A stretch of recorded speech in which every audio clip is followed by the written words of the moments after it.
Hello guys, Jay here, one of the co-founders of Murray. So Twitter has spoken and falafel is going to be the first cooking demo that we do, which is pretty apt really, because the whole idea for our restaurant began when me and my co-founders Dom and Tom spent an afternoon in the Le Marais district of Paris many years ago, eating falafel and drinking cocktails. So we just thought that during this time when a hell of a lot of you are stuck at home, it would be a nice idea to sort of give you something to get stuck into and fill your afternoon with some tasty snacks. Cocktails are optional. How's that? Sounds a bit partridge at the end. That's fine.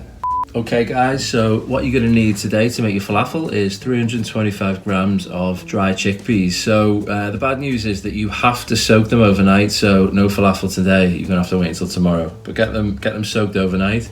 You want to soak them so there's about an inch of water on top, and you need to soak them for 24 hours. You need 93 grams of parsley, 62 grams of coriander, you need a clove of garlic, you need a medium diced onion, you need 3 grams of onion powder, garlic powder, ground coriander, ground cumin, and white sesame seeds. You need 15 grams of gram flour, 5 grams of salt, and you need 1 teaspoon of baking powder. So the method for making our falafel. So the first thing we're going to do is drain the chickpeas, and we want to get rid of that unwanted matter off the top of it that might start to gather. So make sure you rinse them really well. We're going to put the parsley, the coriander, the diced onion and the garlic into the blitzer. We're going to blitz that until it's a nice smooth green paste, probably about a minute or so.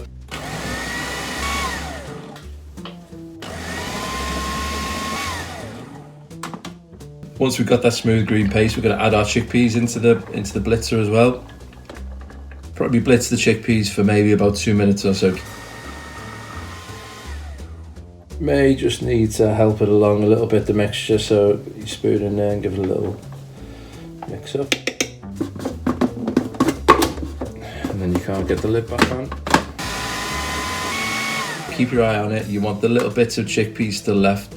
You can blitz it into a smooth paste if you want, personal preference. My personal preference is I like a little bit of texture still left. So once we've got that nice mixture, we're going to add it into a mixing bowl, put everything else in, all the other spices, mix it by hand. Make sure everything's nice and mixed together. Once we're done with that, we're gonna make the falafel balls into, I don't know, little rugby ball size things. We can do that bit again.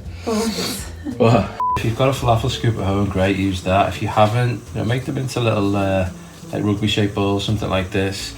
Weight wise, you may want to weigh your first one, 50 grams ish. Don't be weighing everyone, waste of time. You want about an inch of oil in your pan. You want to get it to as close to 170 as you possibly can. If you haven't got a thermometer, don't worry about it, that's absolutely fine. Medium heat on a gas, or the same old lecky. So you want to very carefully drop it. So most of it's covered.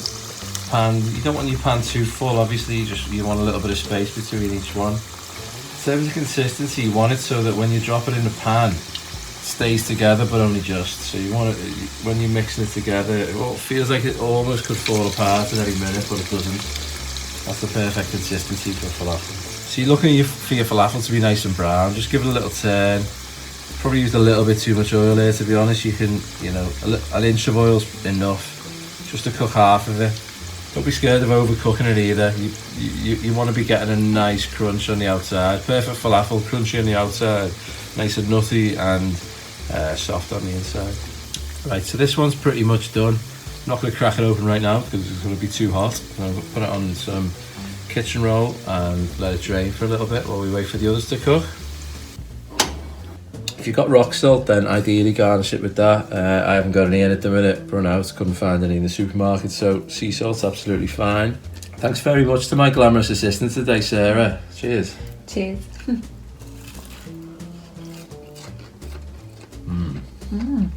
What perfect. Oh,